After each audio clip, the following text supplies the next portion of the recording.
This year, I monitored an Eastern Phoebe couple, and I'm happy to report that they successfully raised a family. However, the whole experience wasn't without peril. Last year, this same Phoebe couple attempted to raise a brood at a neighbor's house. They created a nest above a door on the back porch. However, they built the nest out of mud, and a portion of the nest was connected to the top of the storm door. I think you see where I'm going with this. It didn't end well.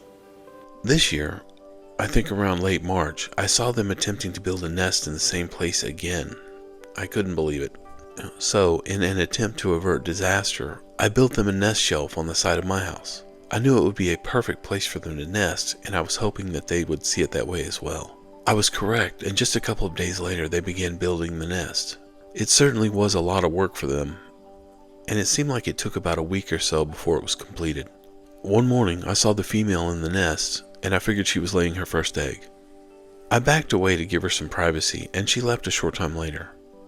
After she was gone, I went to inspect, and there was indeed an egg in the nest. She returned the following morning, almost certainly to lay another egg. Many bird species only lay one egg a day, and incubation doesn't begin until all eggs are laid. She wound up producing 6 eggs, which is a lot for an Eastern Phoebe. In fact, it's the most a Phoebe will lay, according to the Cornell Lab of Ornithology. And the nest was somewhat small, in my opinion, especially to hold 6 nestlings. Sadly, a few days after she began incubating the eggs, I went out and saw X marks and caution tape on the trees around my residence. As it turns out, the agency from which I rent my home decided that the trees around my residence needed to come down.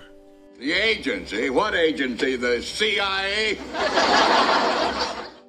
In fact, it was all the trees. I voiced my opinion and did what I could, but there was nothing stopping them. As sad as it was that I was going to lose those trees, in which I had seen thousands of birds, of dozens of species throughout each year, but especially during migration, my biggest worry at the time was the Phoebe family. I knew if they removed the trees while the Phoebes were still in the nest, it might drive them away because it would eliminate the habitat where they prefer to nest. I immediately started to do the math of when she first started incubating the eggs. Knowing that the incubation time is about 15 to 16 days, and then the nestling period is about 16 to 20 days, I figured they had about a month from that day to get those babies raised. Luckily, there was a bidding process, so it would take a while before they came to take down the trees. But how long was the question. I absolutely hated it that the trees had to go, but for the agency I rent from, it was a liability issue and also an issue of cost. After the large tornado that occurred in Sulphur, which is not far from me, those in charge of the agency decided after they had some trees fall on some of their properties and structures, they were afraid of the liability, so they decided to cut down these trees. I was also told that they spend about $750,000 per year repairing damage caused by the trees, such as to sidewalks, streets, roof gutters, and house foundations. There was nothing I could do to save the trees, however, and while I understand their reasoning for it, I feel like there should be some sort of law where trees can't be taken down during the nesting season, i.e. spring and summer. But I digress. So then, the race was on. At about the proper time, the baby birds began to appear. I'm honestly not certain if all the eggs hatched. I never saw more than 4 nestlings together, but it was hard to tell. I went back and looked at all the photos and video, and only 4 birds are visible at any given time. I think it's possible the other eggs didn't hatch, or maybe they were pushed out of the nest, or even worse, maybe a nestling or 2 fell from the nest, but I don't know. Prior to egg laying, I actually set up a security camera close to the nest, but even with that, I couldn't tell exactly how many nestlings there were. Like I said, only 4 were visible. I also put up some oak leaves around the camera so it looked more natural, but the leaves actually wound up in the video frame a little bit. But during the time when I was adjusting the camera and doing all that, the female came in and sat on the nest, so I just left it all alone so I wouldn't bother her. So there were leaves in the frame and it had a slight tilt, but oh well. Here is some early feeding footage from the parents. It seemed as if they fed those babies anything and everything. Flies, moths, butterflies, caterpillars, crane flies, worms, crickets, etc.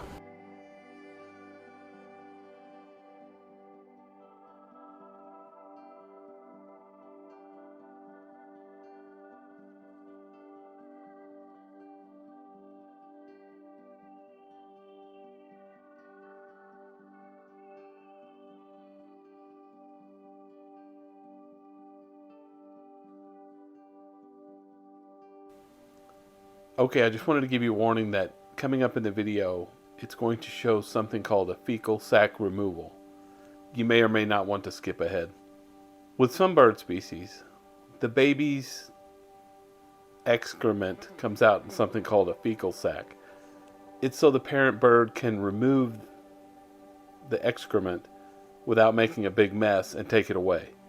And there's probably two reasons for that. One is to keep the nest clean, and the other is to keep predators from knowing that there's a nest above. Anyway, so you've been warned, and if you want, you can skip ahead a minute or so.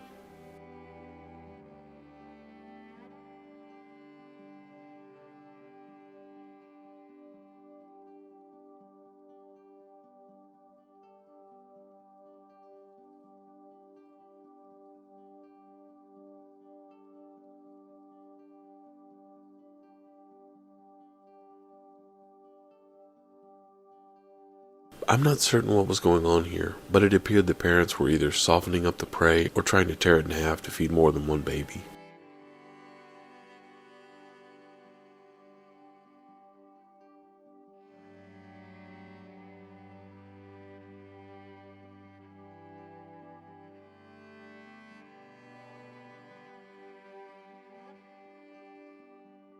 In this footage, one parent brings in a small caterpillar, then the other parent flies in with a large cricket.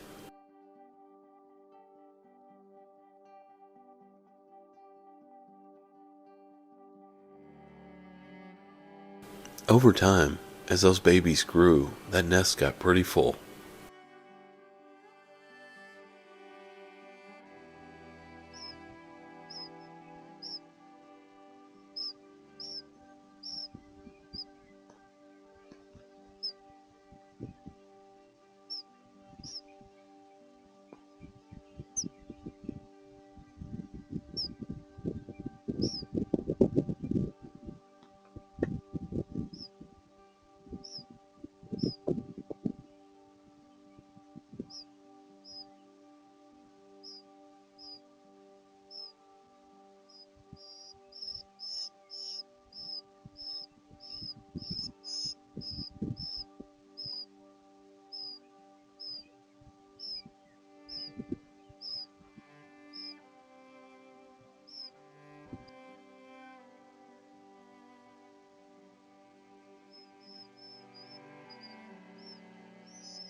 Eventually, I went out one morning and everybody was gone.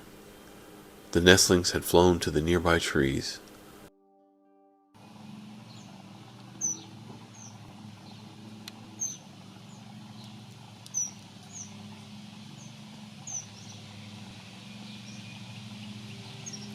And each day the fledglings were moving further and further away from the house.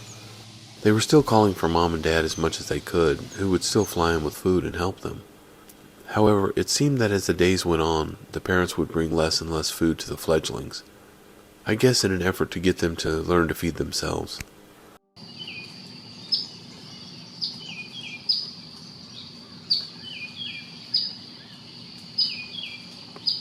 I was so happy they were able to raise the family before the people came to take the trees, which sadly are gone now.